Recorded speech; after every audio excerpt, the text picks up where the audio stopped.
Kahit anong mangyari, abutin mo yung pangarap mo. Katulad ng pag-abot mo ng Tagay. Ay, pre. Shot mo na, pre.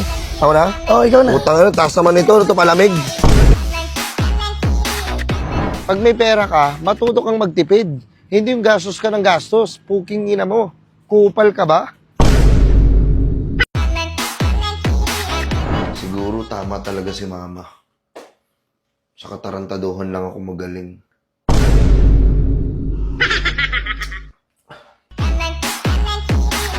Wait lang. Kung iniisip mong ipagpapalit kita, ito ka.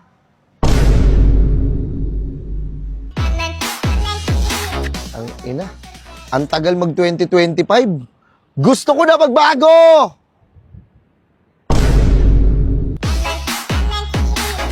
Alam ko lahat tayo may pinagdadaanan tayong problema. Pagalingan na lang magdala. Kaya kung may problema ka, maglolo ka. Pero hindi ka na babalik, alam ko yan. Babalik ako, tignan mo. Babalik ako, boss. Wait lang, boss. Wait lang. Saan ka pumunta, boss? Babalik ako, pero hindi ko sure kung kailan. Ay, Ha? ay, boss! Minsan, darating talaga sa punto na hindi mo namamalayan na mukha ka na palang burat. Wala, naisip ko lang kasi minsan nung gumising ako, ang gulo ng buhok ko, pagkatingin ko sa salamin, nakatulala ako. Mukha akong burat.